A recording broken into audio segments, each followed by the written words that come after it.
বাবা ও ছেলের গল্প। বাবা ও ছেলে ট্রেনে যাচ্ছিলেন। ছেলেটির বয়স ছিল 21 বছর।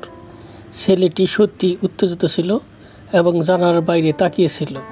হঠাৎ সে চিৎকার করে বলল, বাবা দেখো, গাছগুলো পেছনে যাচ্ছে। তার বাবা হাসলেন। তাদের পাশে বসেছিল এক যুবক দম্পতি। ছেলেটির শিশুসুলভ আচরণ দেখে তারা ছেলেটির জন্য অদ্ভুত করুণা অনুভব করল। হঠাৎ ছেলেটি আবার চিৎকার করে বলে উঠল, বাবা বাইরে দেখো, মেঘ আমাদের সাথে দৌড়াচ্ছে।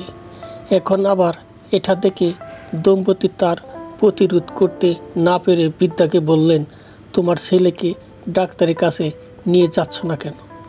বৃদ্ধা বুঝতে পেরেছিলেন এবং শুধু হেসে বললেন, আমরা এইমাত্র হাসপাতাল থেকে ফিরছি। আমার ছেলে জন্ম থেকেই অন্ধ ছিল এবং সেখানে হাসপাতালে তার অপারেশন করা হয়েছে তার চোখ। এখন আমরা বাড়ি ফিরে যাচ্ছি। নৈতিকতা: সত্যিকারভাবে জানার আগে মানুষকে বিচার করবেন না, কারণ প্রত্যেকেরই একটি গল্প থাকে এবং কখনো কখনো সত্য আপনাকে অবাক করে দিতে পারে।